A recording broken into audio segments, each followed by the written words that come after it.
All India Radio presents Morning News.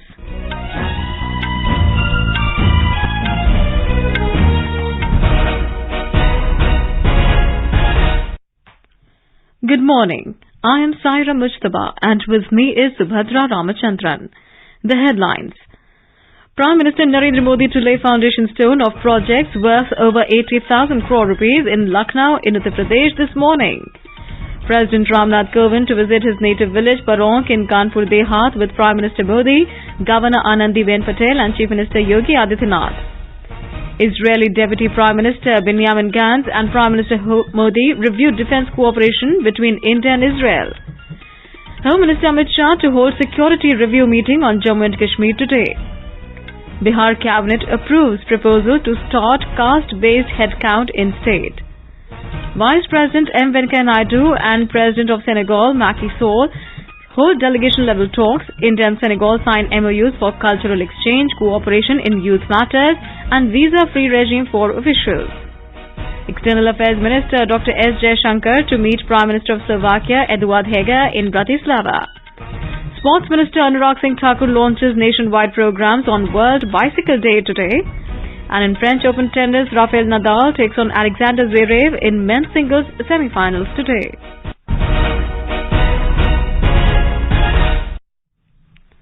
And now the news in detail. The third groundbreaking ceremony of UP Investors Summit aimed at inviting investment in the state will be held today at Indira Gandhi Pratishthan in Lucknow. Prime Minister Narendra Modi will attend the ceremony. Besides the Prime Minister and Union Ministers, the ceremony will be attended by top industry leaders, investors and senior officers. More from our correspondent.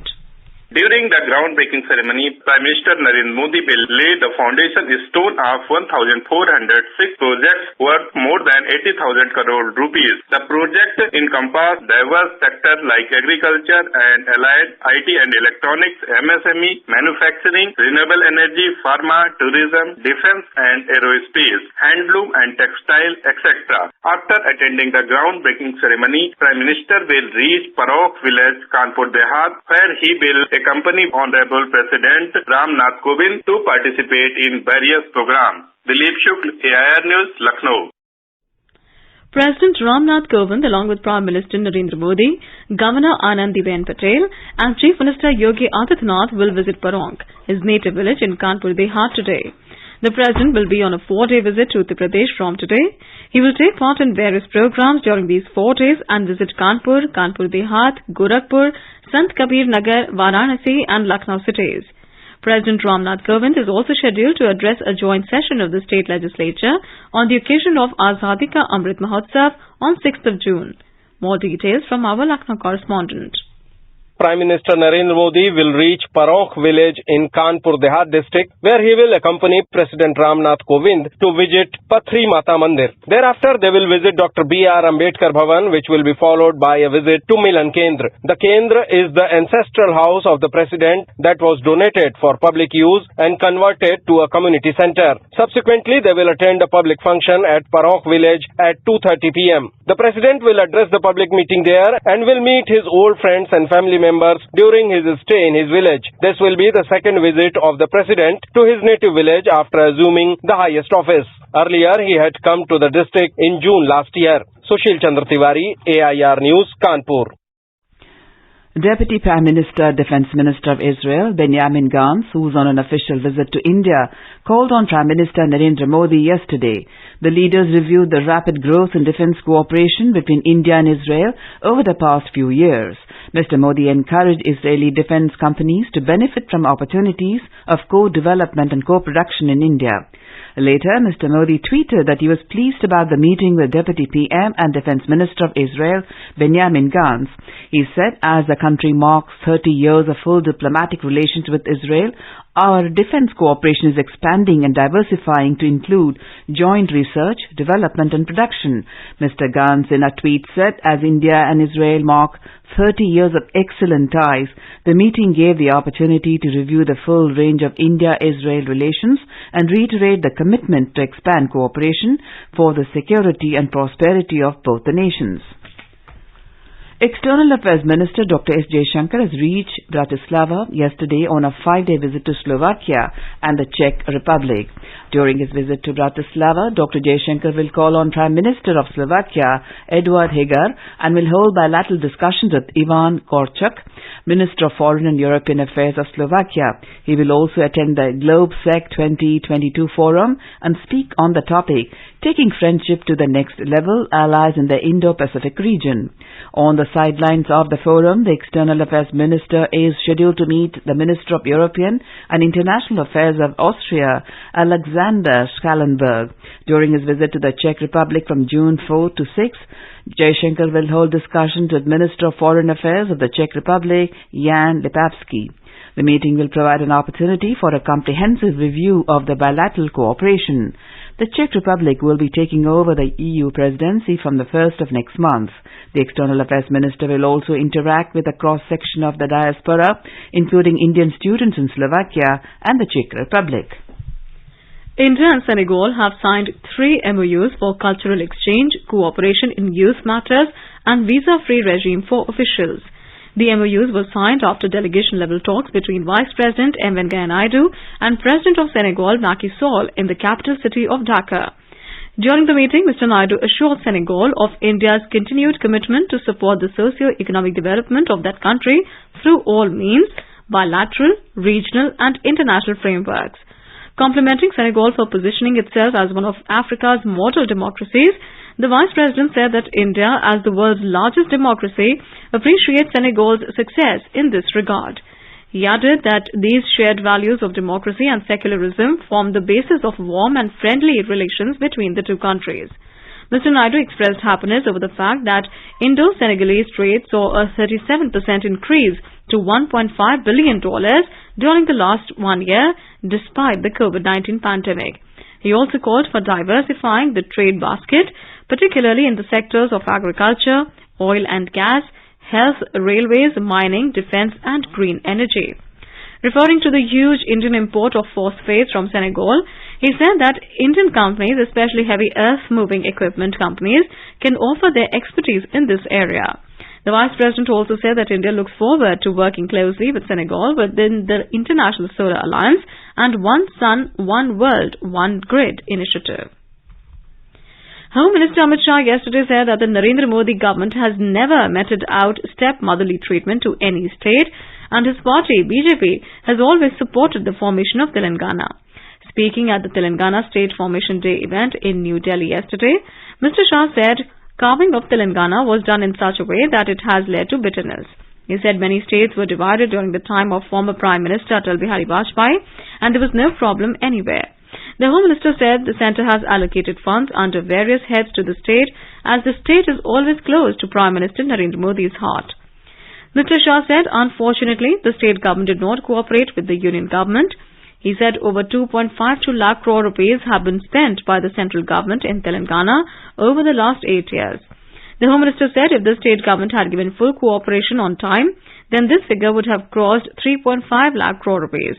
Mr. Shah said Sardar Patel united India and the whole nation is indebted to him for freeing people from the oppressive rule of the Nizam. Union Home Minister Amit Shah will hold a high-level meeting today to review the security situation in Jammu and Kashmir. The meeting to be held in New Delhi will be attended by J&K Lieutenant Governor Manoj Sinha and senior officials. Last month too, Mr. Shah had meetings to review the security situation in the UT as well as the preparations for Amarnath Yatra. The minister had directed security forces and the police to conduct coordinated counter-terrorism operations proactively. Mr. Shah had said that the security forces should ensure zero cross-border infiltration to wipe out terrorism in J&K. In central Kashmir's Budgam district, terrorists fired upon 2 non-local labourers at Magrepora in Chadura area last night. The duo was immediately shifted to hospital for treatment, where one among them, identified as Dilkhush from Bihar, succumbed to injuries. This was the second targeted killing of non-locals in less than 12 hours in the Kashmir Valley. Earlier, a manager of Elekwai Dehati Bank was shot dead by terrorists in South Kashmir's Kulgam district yesterday morning. The manager, Vijay Kumar, We continue. The twin attacks have come just 2 days after a school teacher, Rajni Bala, was killed in Gopalpora area of Kulgam district in South Kashmir. 3 army soldiers were also injured in a blast in Chedho village in South Kashmir, Shopian district yesterday morning. The blast took place in a private vehicle, after which the injured soldiers were hospitalized. The injured personnel are undergoing treatment in Army's 92 base hospital in Srinagar.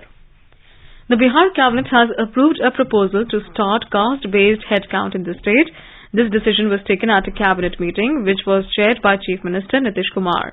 After the meeting, Chief Secretary Amir Subhani informed the media that the cabinet has approved 500 crore rupees from the contingency fund for the caste-based census. More from our correspondent.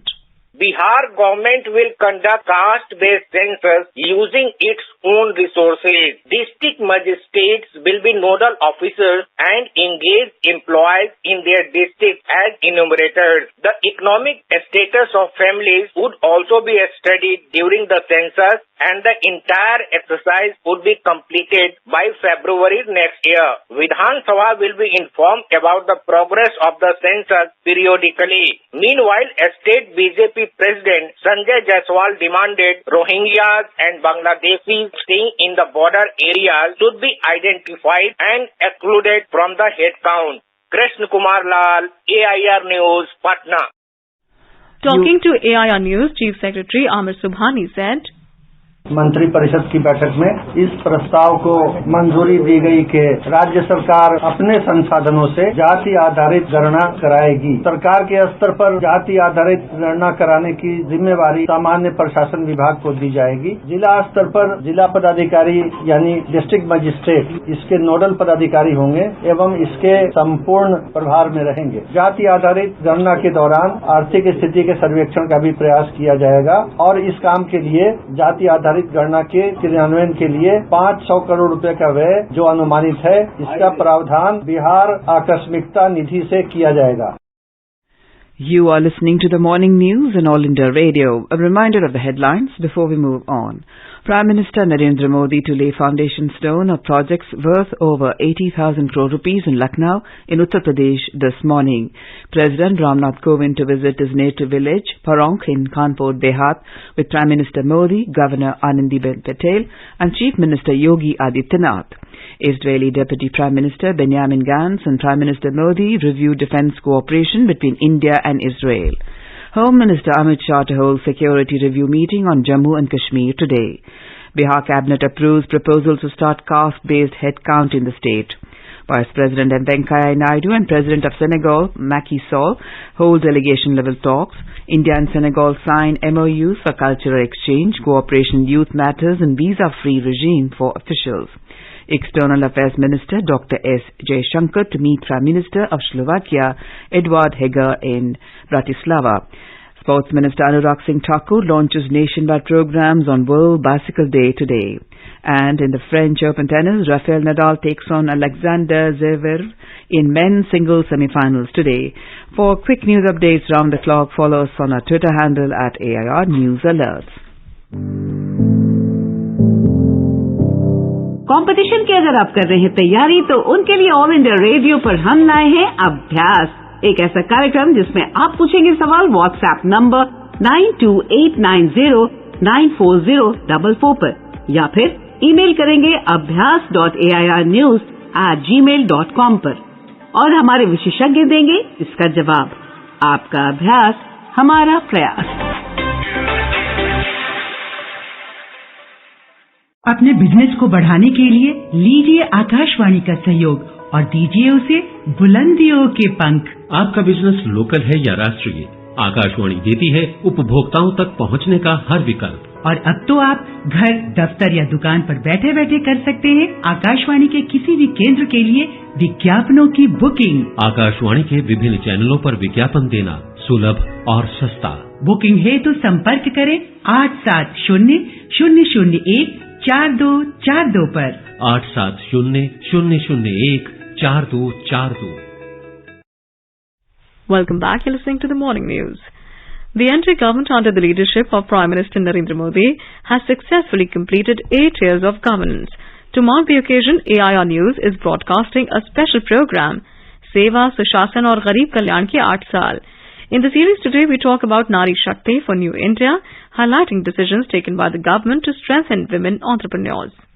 In order to shape the future of the country in the right direction, Modi government has been continuously working towards making women financially empowered. Government schemes like Jan Dhan Yojana, Mudra Yojana, Kaushal Vikas Yojana, Stand Up India and Deen Dayal Antyodaya Yojana are successful example of this endeavor. Retired Chief General Manager State Bank of India, Vijoy Ranjan says, the 8 years of Prime Minister Narendra Modi will largely be known for work towards the women upliftment.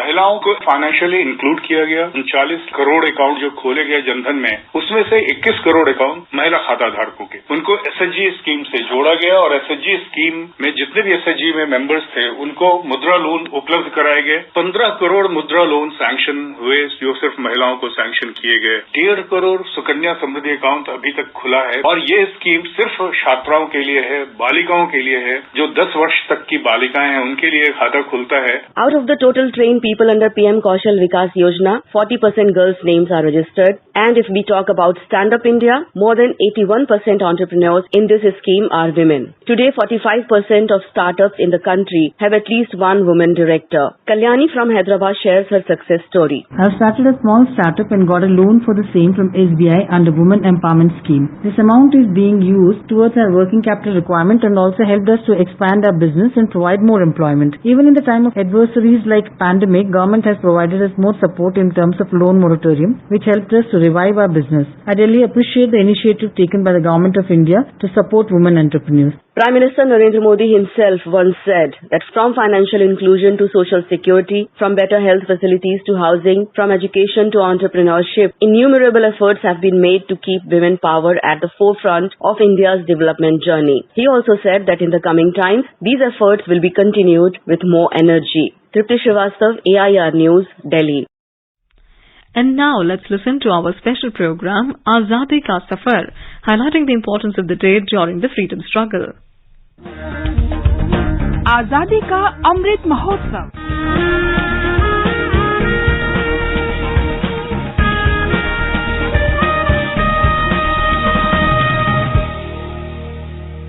Azadi Ka Safar with AIR News. Birth of a Nation. India's glorious freedom struggle is one of the greatest struggles the modern world has ever witnessed. AIR News brings you a glimpse of the struggle every day.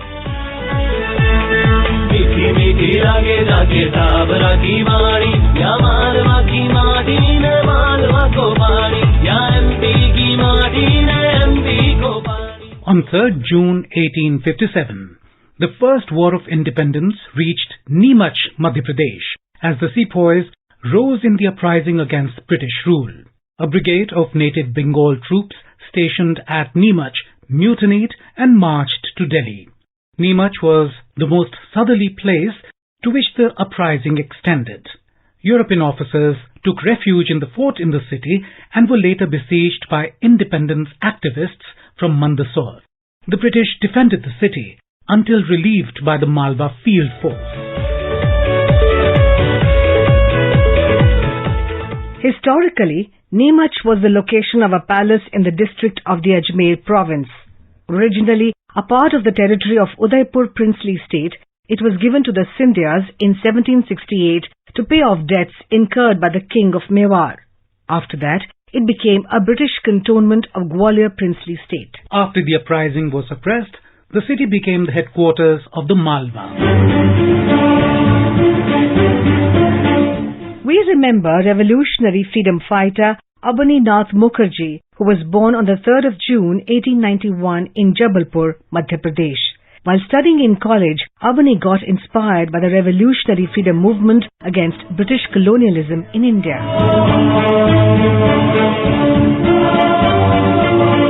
After completing his studies, Abani left India and joined the network of Indian revolutionaries residing abroad. He took charge of raising funds and collecting arms and ammunition in Germany and Japan, and supplying these to the revolutionaries resisting colonialism on Indian soil. Mukherjee came back to India in 1912 and continued his work by joining a revolutionary organization in Uttar Pradesh. He was arrested by the British in Singapore while returning from Japan. Abani, however, managed to escape to Europe and established Indian Independence Party in 1922 in Berlin with the help of comrades like Suren Kaz, Bhupendranath Datta and Muhammad Barkatullah. He also secretly visited Chennai, Kolkata and Dhaka and lived in India till 1924. Abani retired from active revolutionary politics and went to the USSR where he engaged himself in literary works. Abani died in exile on the 28th of October 1937. We salute the great Indian.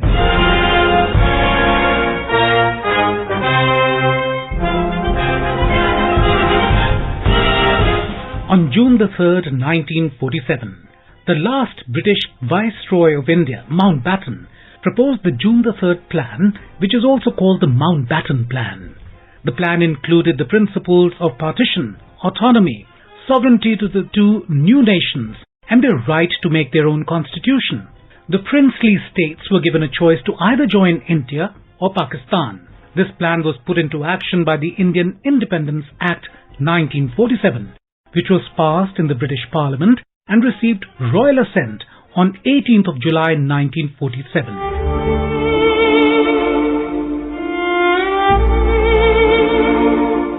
According to the provisions of the Mountbatten Plan, British India was to be partitioned into two dominions, India and Pakistan.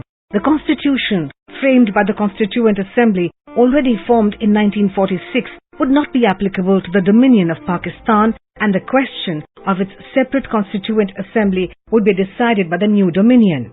The princely states were given the choice to either remain independent or accede to India or Pakistan. The British suzerainty over these kingdoms was terminated.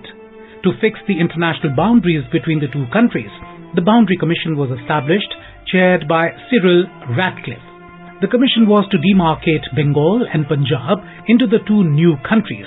The date for the transfer of power was to be August the 15th, 1947.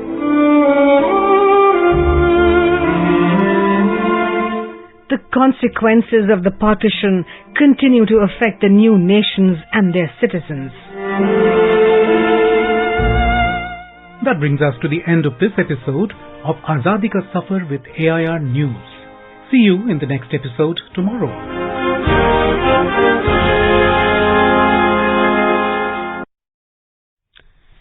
Kerala Chief Minister Pinarayi Vijayan has reiterated that the state will not implement the Citizenship Amendment Act (CAA).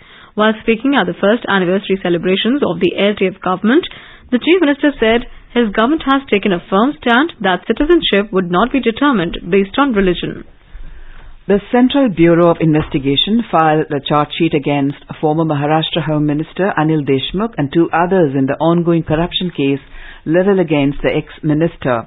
The Central Investigative Agency yesterday filed a charge sheet against Deshmukh and his personal assistant and personal secretary in the Sessions Court. It stated that during preliminary inquiry, it was revealed that the accused had allegedly performed their duties dishonestly in an improper manner and tried to take undue advantage of their position. It also alleged that Deshmukh and two of his personal assistants, Sanjeev Palande and Kundan Shinde, also exercised undue influence over the transfers and postings of police officers. Expressing concern about the rising COVID-19 cases in the state and Mumbai metropolitan region in particular, Maharashtra Chief Minister Uddhav Thackeray called upon people to wear masks and follow COVID-appropriate behavior if they want to avoid fresh restrictions. The CM yesterday chaired a meeting with the COVID task force to review the situation. Youth Affairs and Sports Minister Anurag Singh Thakur launched the nationwide Fit India Freedom Riders Cycle Rally at Major Dhyan Chand Stadium in New Delhi on World Bicycle Day this morning. On the occasion, Mr. Thakur, along with Union Ministers Mansukh Mandavia and Kiren Rijiju, as well as 750 young cyclists, pedaled 7.5 kilometer distance. As India celebrating Azadi Ka Amrit Mahotsav, the Ministry of Youth Affairs and Sports has taken a unique step to organize this bicycle rally. Speaking on the occasion, Mr. Thakur urged people to use bicycles to promote the Fit India campaign. युवाओं को fitness मुहिम से जुड़ना चाहिए, देश के लोगों को फिटनेस मुहिम से जुड़ना चाहिए और फिट इंडिया कैंपेन में सबसे बड़ी भूमिका बाइसाइकिल भी निभा सकती है। और वर्ल्ड बाइसाइकिल डे पर हम एक स्पष्ट संदेश दे रहे हैं, रोज साइकिलिंग करें, इससे आप स्वस्थ भी रहेंगे, स्वच्छ भारत का निर्माण भी करेंगे और एक फिट भारत का निर्माण भी करेंगे। तो सारे कैंपेन जो है fit India, Khelo India, clean India and healthy India सब इसी में जुड़ते हैं, क्योंकि बाइसाइकिल चलाने से न प्रदूषण होता है, ईंधन की खपत नहीं होती और देश का नुकसान नहीं होता है। The cycle rallies are being conducted by Nehru Yuva Kendra Sangathan at 75 iconic places across the country, during which 75 participants will cover the distance of 7.5 kilometer distance. More than 9,68,000 kilometers distance will be covered by 1,29,000 young cyclists through the bicycle rallies in a single day today. The aim of this program is to motivate people to take up and adopt cycling in their daily lives for physical fitness activities.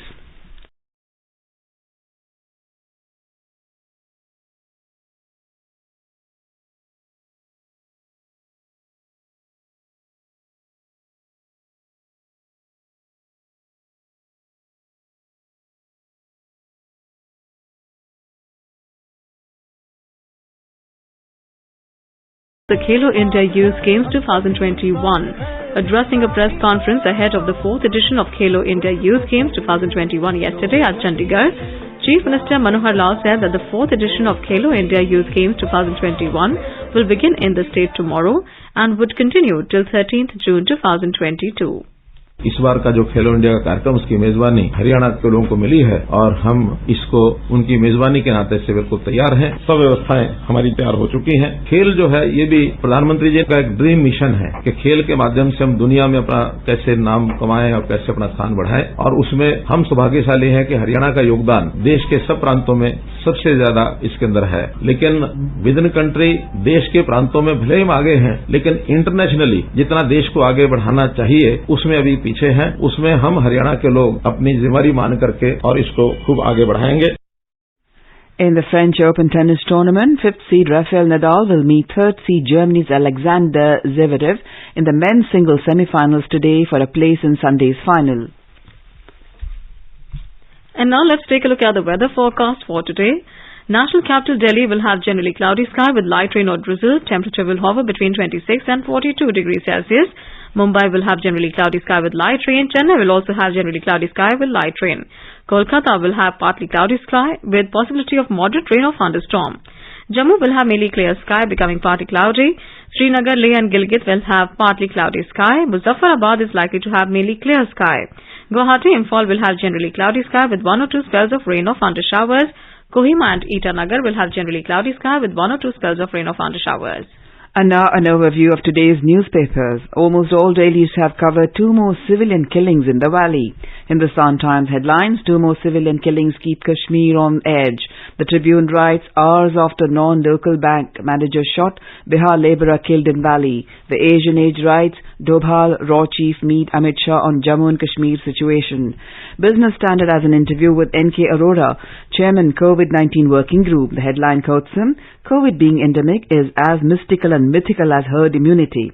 The much publicized case of Johnny Depp and Amber Heard is also widely noticed. Hindustan Times writes, after trial win, Depp hopes for new start, Heard disappointed.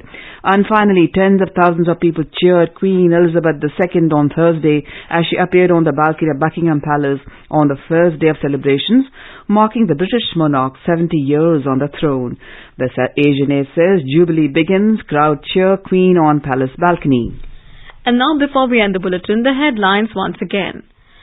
Prime Minister Narendra Modi to lay foundation stone of projects worth over 80,000 crore rupees in Lucknow, Uttar Pradesh this morning. President Ram Nath Kovind to visit his native village Parong in Kanpur Dehat with Prime Minister Modi, Governor Anandiben Patel and Chief Minister Yogi Adityanath. Israeli Deputy Prime Minister Benjamin Gantz and Prime Minister Modi review defense cooperation between India and Israel.